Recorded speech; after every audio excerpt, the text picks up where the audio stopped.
What I like about my work is the creative journey. So I love the fact that you can come up with an idea, or you might start with a tiny little reference image or bit of material, and you'll go on this massive journey with really interesting and great people, and then at the end of it you'll have something that you've created that kind of gets sort of pushed out into the world. I'm a print designer primarily, so I really like tangible things. So one of the sort of nicest projects I've ever done, for example, was a record sleeve for a musician, and I'm a record collector, so getting to go into a record store at the end of it all and physically pick something up that you've helped create with a group of other people is really rewarding, yeah.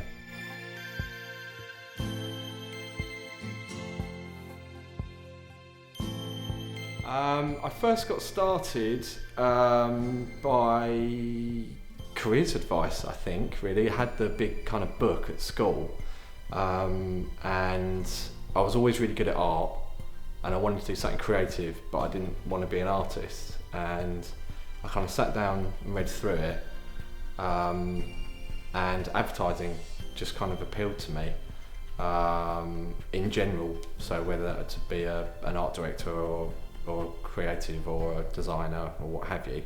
And then sort of reading down into it more, and graphic design's really appealed because it kind of is that sort of perfect mix of creativity and commercialism. You're working with imagery, colours, it's kind of like digitally painting, I guess, to some degree. And then from there, I looked into what I needed to do in order to get a job, and it was a bit of a kind of long road. So I think it's still the case, but I had to do a BTEC foundation before you can then do a BA honours degree. So I guess all in all, that's kind of 4 years. And then after my degree, you then got the barrier of getting your first job. And I think it's still the case today. When I graduated, a junior designer needed 2 years experience, which is just a really strange kind of concept. I think that's true of a lot of jobs. So I basically moved back home with mum and dad, reduced all my costs, went and did some work experience and apprenticeships, I guess, if you could call them that, at a number of different agencies. For example, one was a German advertising agency in London. I worked at National Magazine House. I worked on Cosmopolitan magazine, which was an interesting experience. Ended up at a tiny little boutique design agency, and when my money was running out and I was just about to leave, they offered me a job. And that was my first kind of like foot in the door. And it just went from there, really.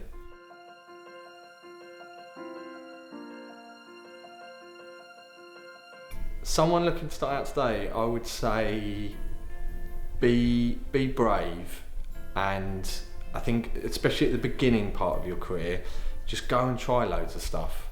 I think it's really easy to just kind of want to get a job and just get paid and do what you've studied, and sometimes that's not going to be I think the important thing is to find what the best fit is for you. Like, graphic design is such a broad subject. Everything that you see on a daily basis is designed, from like a road traffic sign to a magazine to the interface that you use on Instagram to how Spotify is presenting to you. It all has to be created and considered, and if you try some stuff and put yourself out there, you'll find what your niche is and where your kind of gift or skills will kind of sit.